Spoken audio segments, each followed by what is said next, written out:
Good morning, hello everyone, welcome back to my vlog at Joyette's Farm.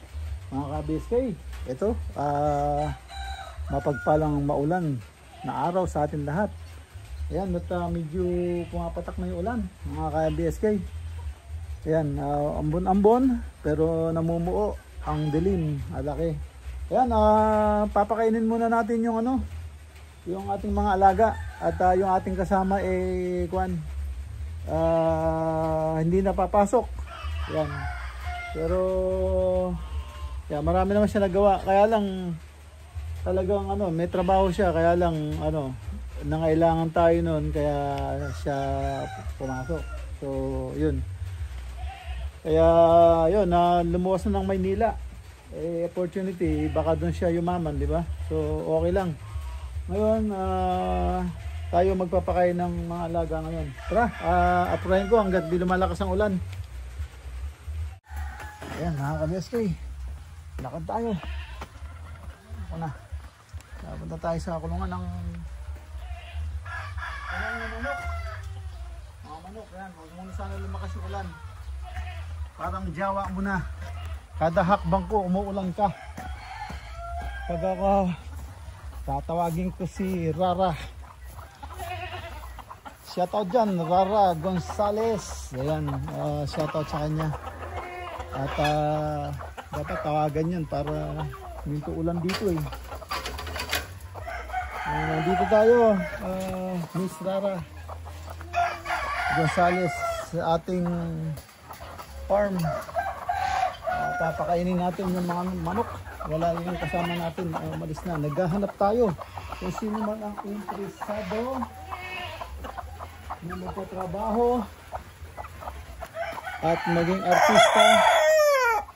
Tara, apply na kayo, samahan nyo ko dito sa Joyette's Farm.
Ay, nakagawa na siyang ganito.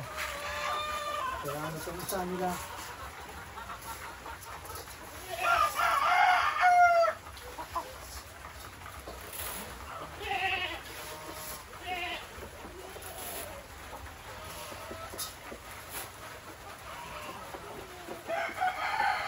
Ayan, tapos na tayo dito.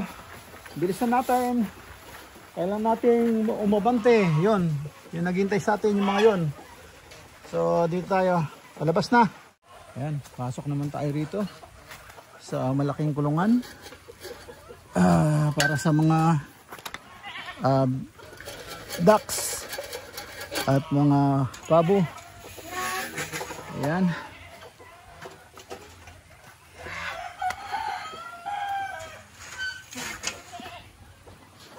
Ayan, shoutout din sa bago nating idol. Ayan, pampalis ng problema. Pampalis ng problema kay Rara Garcia. Ayan, Rara Garcia. Bigyan natin pagkain itong ano. Buti hindi lumabas itong mga kambing. Buti pala itong ano, hindi sinarado. Ito. Hindi sinarado. Bukas ang kulungan, no? Ba't kaya bukas? Kaya bukas pa. Bukas.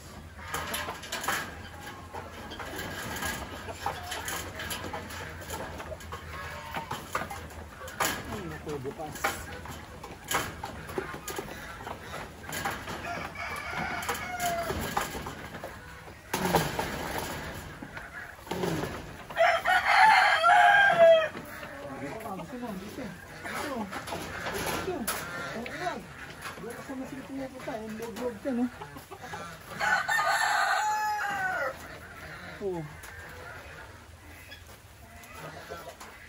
Log-log eh. Sarado muna natin to kasi baka buti hindi lumabas to. Bukas to.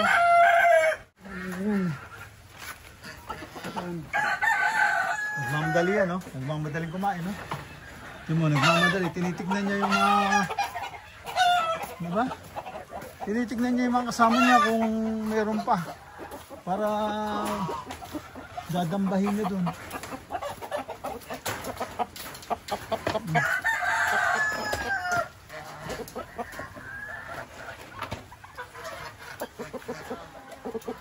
O ano? Itong manok. Kumain ka ba?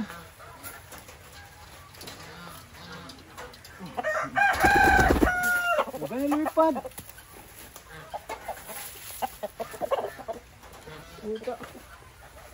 Uy.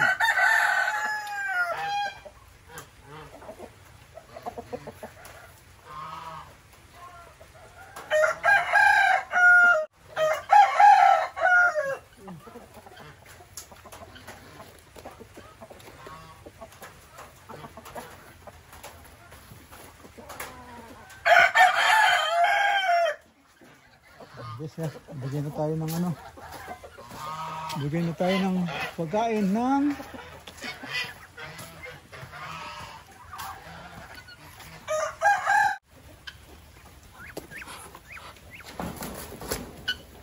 yung alambre, oh. Dami ng ginas. Inubos.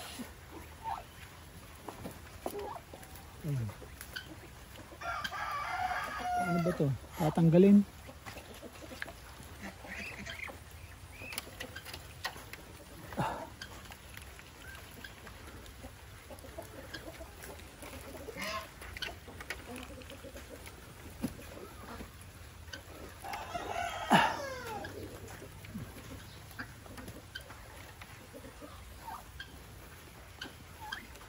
Tang na hindi ako aabot dito, oh.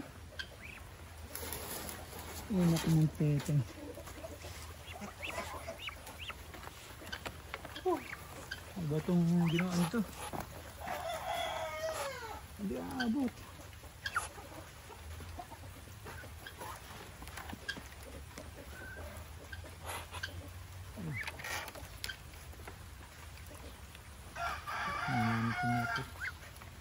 Ako.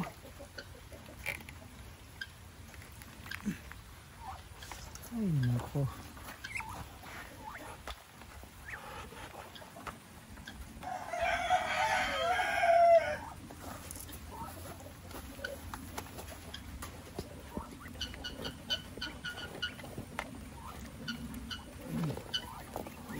Abot eh.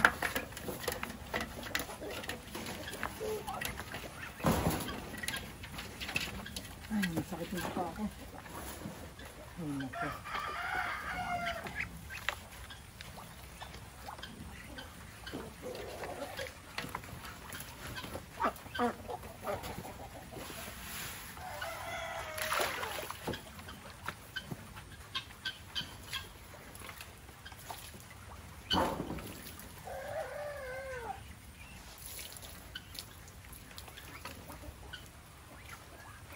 Ay, nako. Walang permanenting.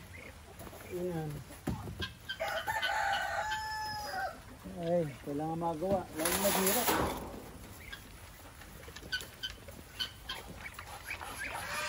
Ayan. Ay, talaga. Gago to. Kasi nakunin pa eh.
Ay, nako. Hindi pa naman ako marunong mag-Chinese garter.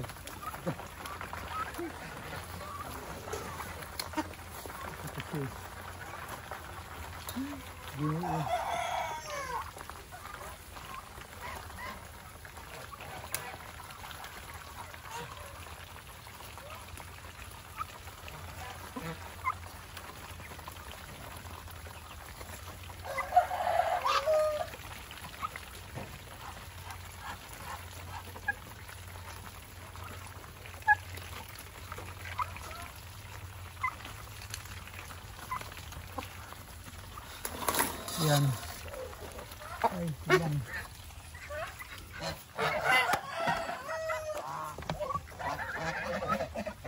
Nakawala ba?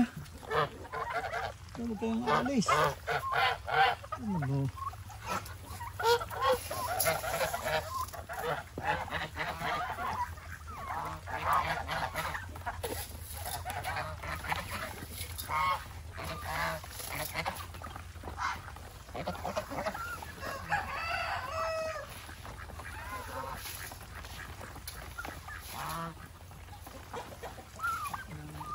Pabot ko. Kahit saan ka nagawa ko sa pupuntahan yun. Kasi hindi na ako ang ibang bibi.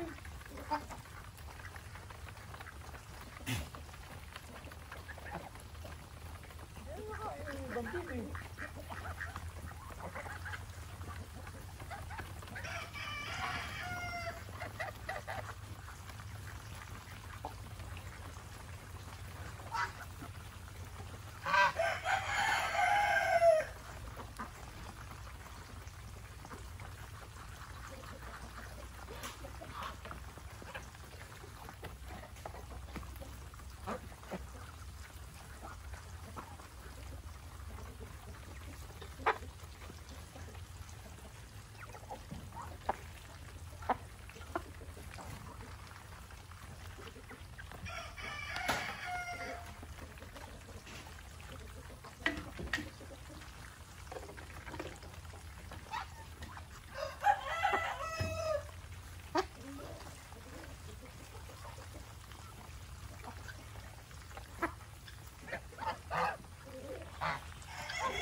Yan mga ka-BSK.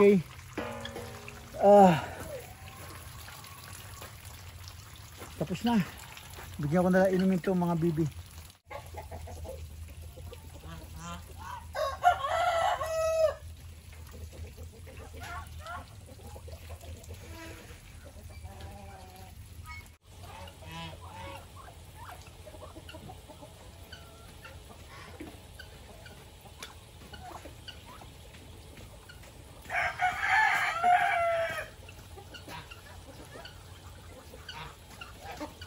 Ayan mga ka-BSK, lalagyan natin tubig to. Ito yung water pump, di gumagana. Pero siguro yung hose, ikakabit ko na rito para hindi na mag-gigib. So, nakakabot naman hanggang rito.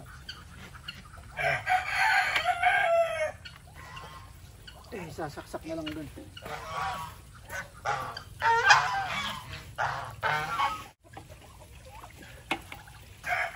Dito para makita.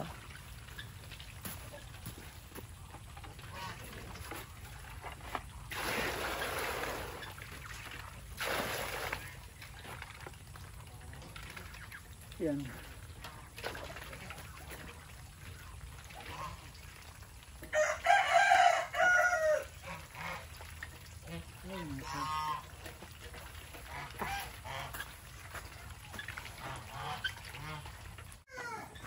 Yan, bigyan natin inumin yung mga kambing. Yan mga BSK. Bigyan natin inumin yung mga kambing. Ano na to?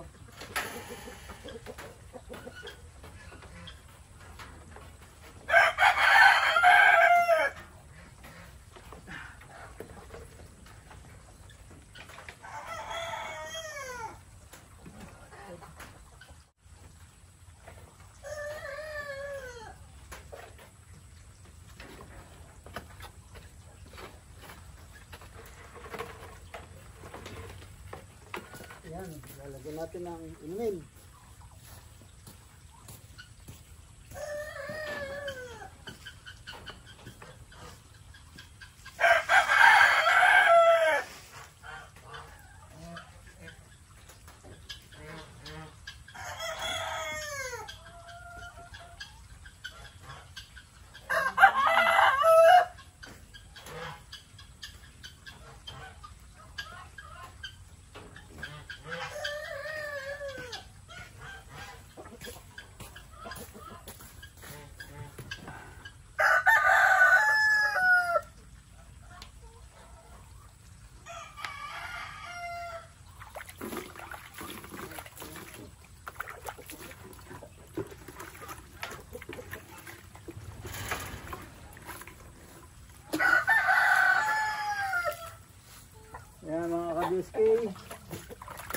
Kailangan araw-araw palitan yung tubig.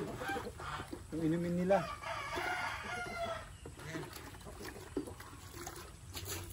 Para hindi sila magkasakit.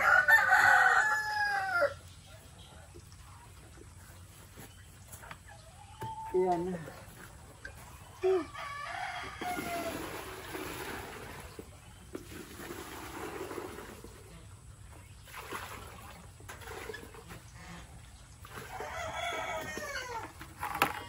Ayan, meron tayong bagong kaibigan, bagong idol, mga ka-BSK. Ano siya? Ang lakas ng good vibes niya.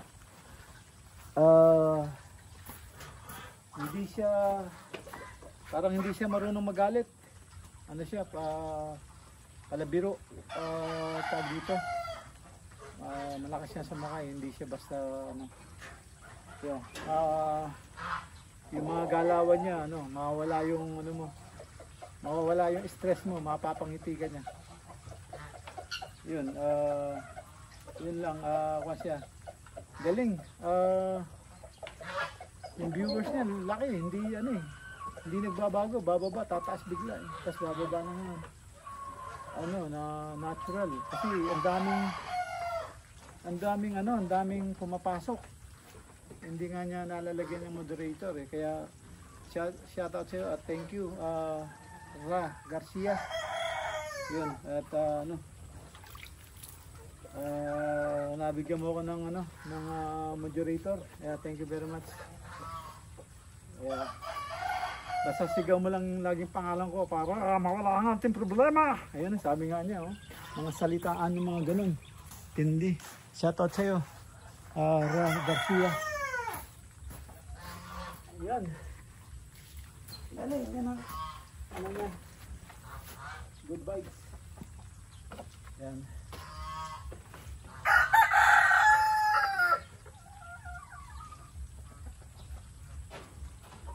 Sana hindi ka pa makapag-asawa. Marami ka pang mapapasaya. Kasi pag nag-asawa ka, baka mamaya hindi ka na makaganyan. Yan, medyo nahihirapan ako dito sa Japan kasi marami silang ginawa dito na maraming ginawa na ewan ko ba, parang hindi pinag-isipan. Yung pintuan, gumawa ng pintuan, yung pinto pare-pareho ng laki. Tapos yung lalagyan, yung parang pinakahamba, hindi naman pare-pareho. Pati yung bisagrang ginawa, hindi pare-pareho din. So kaya yung caretaker dito, nahirapan siguro, hindi kinakabit. So kasi importante yun. Kaya maraming namatay na kambing kasi na overfeed, saka na stroke yung mga kambing. Kaya ako nasabing overfeed, bloated lahat sa dami ng nakain. Kasi nga wala sa tamang kwarto. Pero kung ito, sama-sama sila, pero pagkakain, ilagay mo sa kwarto-kwarto para hindi makatransfer yung mga siga. Kasi pag nakatransfer yun sa ibang kwarto, susuwagin nila yung partner nila, yung kasamahan nila. Sila kakain ng pagkain, di nakadoble na siya. Pagka may natira pa sa mga kasama niyang iba, kakainin pa rin niya. So, end up nun, bloated. Later on, hindi na siya makahinga. Ganun nangyari sa malaki kong kambing. Yung mga caretaker ko ayaw maniwala. Kasi wala ako dito. Nasa California pa ako, USA. Sinasabihan ko sila pero hindi ginagawa. So ngayon, ito, kinontrol natin. Ang ganda na ng nila, balahibo. Yung tiyan nila hindi na bloated. Tapos umimpis na sila ng konti, hindi naman payat na payat. So yun. Ang problema lang ngayon, hindi sila takbo-takbo dahil hindi pa gawa yung dito sa side, yung mga pintuan. Pero pag nagawa na to, pwede na silang makakawala. Dan kasi hindi sila pinapakawalan dahil umuulan. maraming stock na tubig sa lupa, baka inumin. So ano sa kanila, delikado sa kanila yon. Yung mga ating mga bibi naka-isolate na rin, so hindi na rin sila guguluhin. So yun, so konting ano na lang, konting tiis na lang. Pag nagawa ko to, dami kasi yung mga aso, naawa rin ako pag umulan, walang sinisilungan. So yun, ito magagawa ko na yung pangatlong kulungan, so dalawa na lang. So yan, yung mga manok okay naman sila, kaya lang dahil nag-uulan hindi sila makabuo. Meron na sisiw, hindi pa nila mabuo. Siguro pag basa sila, nababasa itlog, ganun. So ngayon gagawin natin, gagawa tayo isang kulungan. Gagawa pa tayo isang kulungan. Iyon ang problema natin ngayon, wala tayong katulong. So kailangan makahanap tayo ng katulong para magawa natin yung bubong na itong mga ito, kakulungan doon sa likod. Yun, para makapag-alaga tayo ng makapag-alaga tayo ng Texas. So yun, umpisa natin mag-alaga ng Texas para meron tayong gagawa tayo ng production. At sana gumanda, no? Para meron. Ayan, lagyan ko lang sila ng inumin, yung mga manok.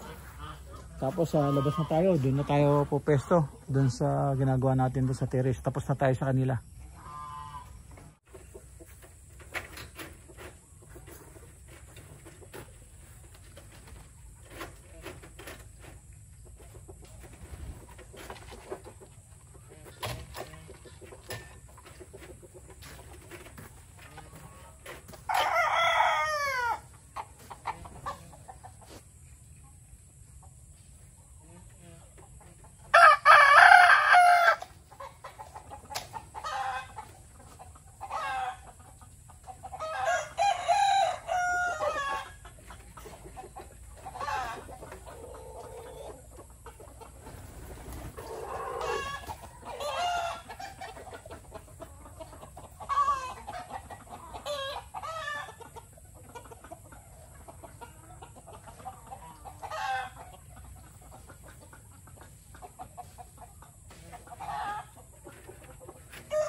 Natin.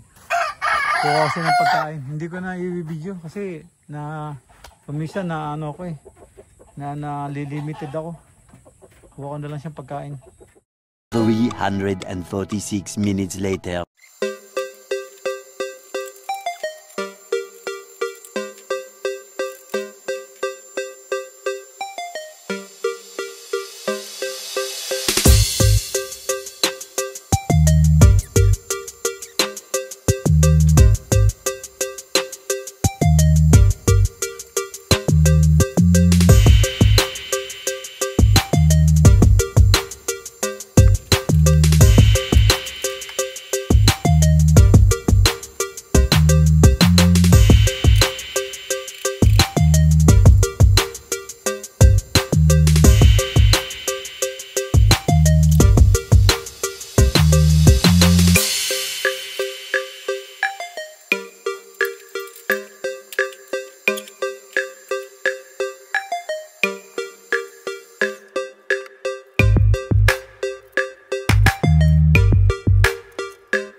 Yan mga ka-BSK, natapos ko ng weldingin. So kakabit na lang yung mga dingding, Agitex. Yan, ipasok ko muna sa loob to, hindi na kailangan tong welding. Okay, gawin natin itong dingding niya.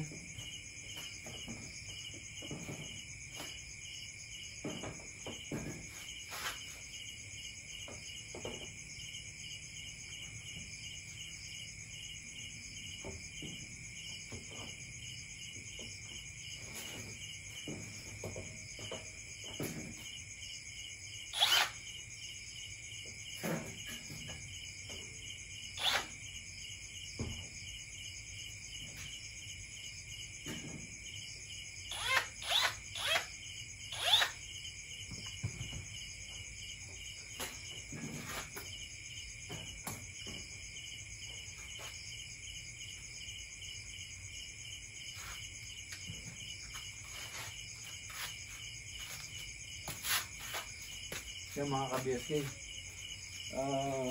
Meron po akong hindi nag-grind dito. So, medyo maumbok siya. Yung tawag dito, yung hard deflex na kuwan, baka ma-chips, mabutas. So, bukas ko na gagawin. Kasi maingay yung ano eh, yung grinder, naksaka na ingay. So, bukas ko na itutuloy. Ligpitin ko na itong gamit. Yeah, kasi ano, masyadong maingay yung ano, yung grinder. So, ito okay lang eh, hindi masyado. Pero yung grinder maingay. So, bukas ko na, i-grind ko muna yung ano, hindi ko na-grind. Ayan mga ka-BSK. Sige, end up na po ako dito. At bukas na lang natin ituloy. At para may upload ko yung, ma-edit ko yung video ngayon. So, bukas na lang ko itutuloy yun sa video ko bukas. Upload ko bukas yung paglalagay ng ano, itong hard reflex, yung dingding. Sige po mga ka-BSK, dito lang po muna, kita tayo sa susunod na upload. At thank you for watching. Ingat po dyan, God bless, bye bye.